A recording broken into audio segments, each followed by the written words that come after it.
Et salut à tous, on se retrouve aujourd'hui pour les résultats de NXT du 22 février 2022.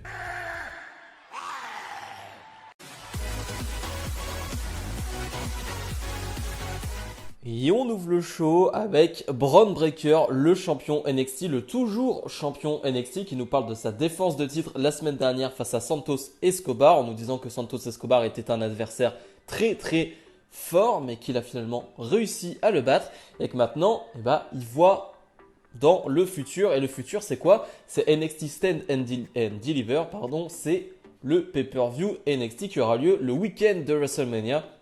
Et il a qu'une hâte, c'est d'y aller. Et en plus, c'est à Dallas. Pour une fois, NXT se déplace. Donc là, ils sont à Orlando. Pour une fois, NXT se déplace. Donc ça, c'est une très bonne chose.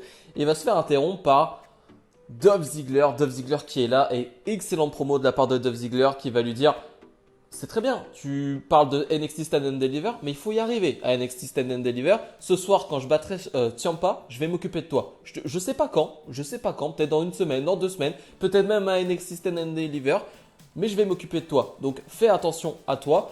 Peut-être que tu es le plus grand ici, à NXT, à Orlando, mais en dehors d'Orlando, à Dallas, on verra. On verra qui c'est le plus grand. Et à chaque fois que je sors donc de backstage, à chaque fois que j'arrive dans l'arène à NXT, c'est moi la plus grande superstar. C'était une excellente promo entre les deux.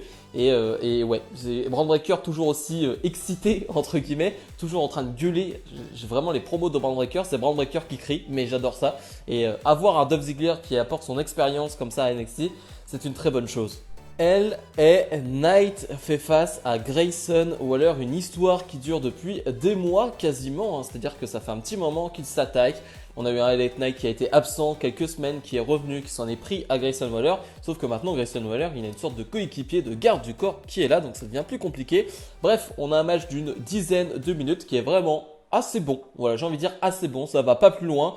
Le public surtout, une nouvelle fois, le public NXT a fait la différence dans ce combat qui est correct. C'est un bon combat, mais le public était tellement à fond derrière LA Knight que ça fait toute la différence aussi. Un LA Knight qui va revenir dans le combat et surtout LA Knight qui va juste porter quelques coups et à chaque fois qu'il porte un coup, le public va être surexcité. Donc j'avoue que c'est assez cool à entendre. C'est quand même très bien fait et très cool de la part du public de NXT. La fin, je l'aime pas vraiment. On a un LA Knight qui va se faire surprendre par justement le partenaire de Grayson Waller, le garde du corps de Grayson Waller. Et Grayson Waller va en profiter pour faire un roll-up. 1, 2, 3, victoire de Waller, pardon. Et finalement, LA Knight va s'en prendre finalement aux deux après le combat. La feud donc continue, voilà, je trouve que c'est un poil long. Je trouve que ça dure un poil trop dans le temps, même si j'aime bien leur combat à chaque fois, j'aime bien leur histoire. Je trouve que là, ça dure un poil trop longtemps. Et là, le fait que finalement, ça se termine sur un roll-up, on sait qu'on aura un autre combat entre les deux. Et j'espère qu'il y aura une stipulation, je le pense. Mais voilà, je trouve ça un poil trop long.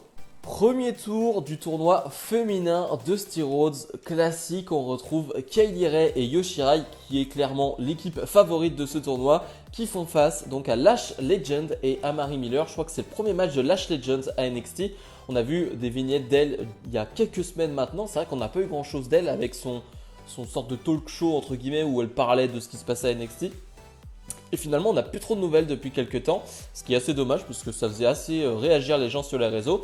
Finalement, pour une fois, on la voit en action. C'est pas si mal ce qu'elle fait, mais il n'y a vraiment pas grand chose à dire sur ce combat parce que ça dure 3-4 minutes. On a vraiment une démonstration de Yoshirai et Kylie Ray, ce qui est pas plus mal parce que c'est vraiment l'équipe favorite, comme je l'ai dit. Et clairement, Amari Miller et Lash Legend ne font pas le poids face à ces deux superstars. Donc, victoire facile de Yoshirai et Kylie Ray qui avancent donc en demi-finale du tournoi de Rhodes classique. Dante Chen fait face à Duke Hudson, un match qui va durer 3-4 minutes avec un Dante Chen qui va même attaquer donc Duke Hudson avant le combat. Hein. Duke Hudson qui s'en était pris il y a quelques semaines à Dante Chen.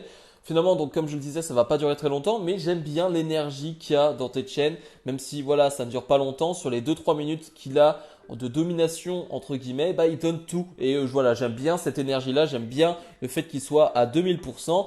Et j'aime bien aussi la fin du combat. J'aime vraiment ce finish donc de Duke Hudson, la Celtic Cross. Alors je sais plus exactement comment elle s'appelle, mais je sais que voilà, c'était la Celtic Cross de Sheamus. J'aime vraiment beaucoup ce finish, je le trouve assez impressionnant. Et je trouve ça presque dommage que Sheamus ne le fait plus, mais je crois que c'était un peu compliqué à porter à tout le monde et c'était compliqué comme finish et le back kick est quand même plus simple. Mais bref, j'aime vraiment beaucoup ce finish et donc Duke Hudson va remporter ce combat. Voilà, je sais pas si ça va l'aider à aller plus loin ensuite, mais en tout cas, il a quand même un sacré finish et vraiment j'aime beaucoup ça. Carmelo Hayes, le champion nord-américain, est sur le ring avec son pote Trick Williams et Carmelo Hayes nous parle forcément de la semaine dernière où il a volé le show. Donc avec son match face à Cameron Grimes, il nous a dit qu'il allait faire le meilleur match de la soirée et il l'a fait. Il nous avait dit qu'il allait voler la vedette à Bron Breakker, à Pete Dunne, à n'importe qui et il l'a fait parce que c'est lui le A champion, donc le champion numéro A. Il n'a pas vraiment tort sur ce coup-là. La semaine dernière, il a fait un excellent combat face à Cameron Grimes. Et finalement, il va nous dire j'ai pas d'adversaire moi pour Dallas, voilà, pour le grand pay-per-view qui aura lieu le week-end de WrestleMania. Et qui va arriver c'est Pete Dunne. Pete Dunne qui va lui dire bon, tu as dit que tu avais battu tout le monde. Pas vraiment, pas moi. Tu m'as pas battu. Donc moi, je te propose un challenge pour la semaine prochaine. Finalement, on va avoir Cameron Grimes qui va intervenir, qui va s'en prendre à Trick Williams. Et finalement, on va avoir Cameron Grimes face à Trick Williams. Match plutôt correct aussi. Trick Williams montre de plutôt bonnes choses. J'avais pas forcément, pour être honnête, envie de voir ce match-là. J'avais pas forcément envie de voir Cameron Grimes face à Trick Williams, honnêtement. Mais Trick Williams fait bien le boulot. Je trouve qu'il n'y a pas grand-chose à dire sur ce combat. C'est plutôt correct, c'est plutôt propre. Et Trick Williams fait de bonnes choses sans en faire trop. Et voilà, j'ai comme d'habitude le bel enchaînement de fin de Cameron Grimes. C'est toujours aussi cool. Donc Cameron Grimes va remporter ce match. Et c'est vrai que la question va se poser, je ne sais pas si le match a été annoncé pour la semaine prochaine, le Carmelo Hayes face à Pete Dunne. Donc il y a possiblement un match à 3 qui peut se préparer pour le week-end de WrestleMania entre Pete Dunne, Carmelo Hayes et donc Cameron Grimes. Donc ça peut être assez énorme, donc on verra bien, mais dans tous les cas, je sens le gros match arriver pour Carmelo Hayes pour le week-end de WrestleMania et ça sent très très bon. Nikita Lyons fait ses débuts du côté de NXT 2.0, elle qui nous est présentée, qui nous est teasée depuis quelques semaines maintenant et tu sens qu'il y a un projet Nikita Lyons.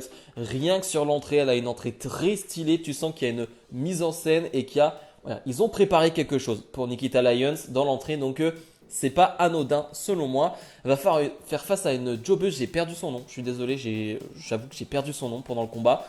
J'ai essayé de le retenir et je viens de le perdre. Bref, en tout cas, Nikita Lyons qui fait plutôt une bonne impression. Nikita Lyons qui est vraiment, on va dire, pas connu sur les réseaux, mais en tout cas qui fait forte impression sur les réseaux.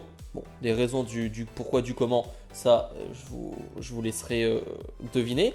Mais en tout cas, Nikita Lyons fait une bonne impression. Vraiment, je trouve qu'elle fait de bonnes choses. Je crois qu'elle a un passif dans les sports de combat et ça se ressent en termes de coups de poing et en termes de kick. Ça se ressent clairement et elle fait de belles choses à ce niveau-là.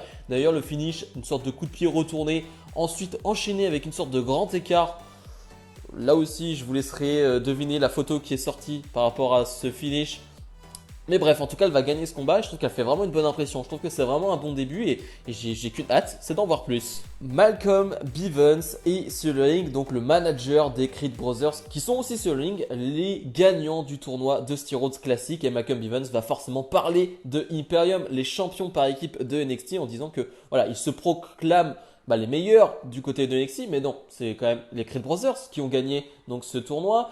Ils se proclament des Fighting Champions, des champions qui se battent, mais ça fait des semaines qu'ils ne se sont pas battus pour ce titre. Donc voilà, les champions c'est bien, mais ceux qui vont les détrôner, c'est bien les Creed Brothers. Finalement, on va avoir Imperium qui vont arriver, donc avec Walter, avec Gunther, qui est tout le temps avec maintenant. C'est clairement, ils sont ensemble. Walter je vais avoir du mal, je vais vraiment dire Walter tout le temps.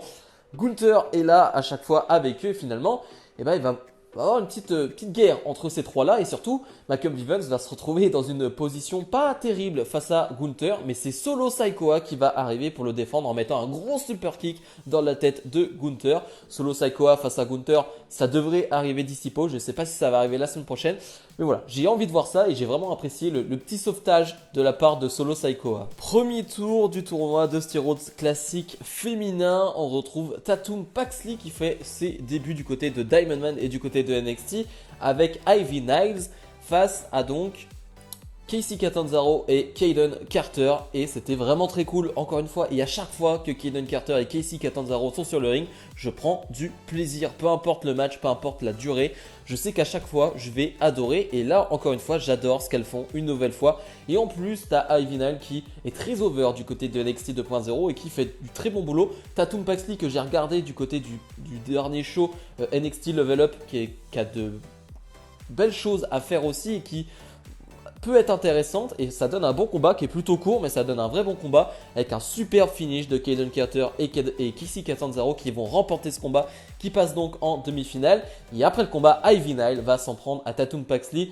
Alors elle va pas vraiment s'en prendre jusqu'au bout parce que t'as Roderick Strong qui va lui dire non, faut pas vraiment s'en prendre comme ça, faut pas vraiment l'attaquer. Mais disons que les débuts de Tatum Paxley sont pas terribles. Le main event, Dolph Ziggler fait face à Tommaso Ciampa. Le gagnant affrontera le champion NXT Bron Breakker. Et rien qu'en parlant de ce match, j'ai le sourire. Je suis tellement heureux de ce combat, c'était fantastique, c'était trop bien. Et je suis heureux pour plusieurs choses déjà parce que je suis content pour Dolph Ziggler, je suis content enfin. Moi j'aime beaucoup Dolph Ziggler, voilà, j'adore Dolph Ziggler depuis toujours. Et je suis content de le voir dans des matchs de 10-15 minutes face à d'excellents catcheurs comme Ciampa, dans des vrais matchs compétitifs, dans de vrais matchs où il peut montrer tout ce qu'il sait faire. Et là il va nous le montrer, là il va le montrer en termes de selling, en termes de catch, en termes de cardio. Il est présent Ziggler, et face à Ciampa ça fait de la magie. Vraiment, ça fait de la magie. Et la deuxième raison, c'est que j'entends beaucoup dire, alors je sais, ça fait vraiment le petit qui est content, le gars qui est content de dire devant tout le monde qu'il avait raison. Mais pour ceux qui pensent que NXT 2.0 c'est mauvais, pour ceux qui pensent que NXT 2.0, eh ben c'est pas NXT, eh ben regardez ce combat, regardez la connexion avec le public, regardez l'ambiance, regardez ce match. Et vous pourrez pas me dire que NXT 2.0 c'est mauvais. Vous pourrez pas me dire qu'il ne se passe pas quelque chose avec NXT 2.0.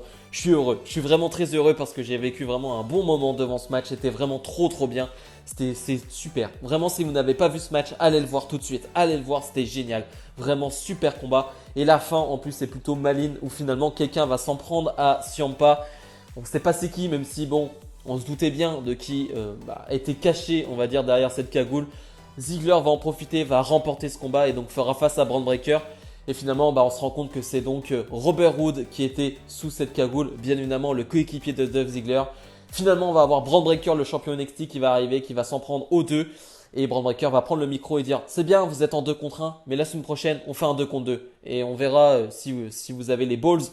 Et si vous avez les balls, venez sur le ring maintenant. Finalement, ça va se terminer en bagarre générale. C'était top, c'était génial. Ça, c'est du NXT 2.0 comme j'aime. Ça, c'est du show. Ça, c'est du putain de catch. Bilan de ce NXT 2.0.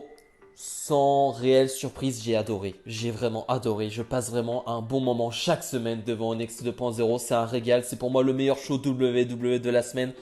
Et c'est trop bien. Vraiment, c'est beaucoup trop bien quand t'as des main events comme ça, quand t'as des nouvelles superstars qui apparaissent comme Nikita Lyons qui marquent les esprits aussi. Voilà, t'as beaucoup de choses à dire sur ce NXT 2.0 et je passe vraiment de très bons moments devant ce show. Donc, si je dois donner une note, ça va être du 8. Ouais, ça paraît haut. Ouais, c'est peut-être un peu trop, j'en sais rien, mais moi j'adore. Je passe vraiment de trop bons moments devant ce show. Ils espèrent que les gens vont se rendre compte à quel point NXT 2.0 est bien, parce que vraiment, ça mérite plus d'audience, ça mérite plus de regard sur ce show.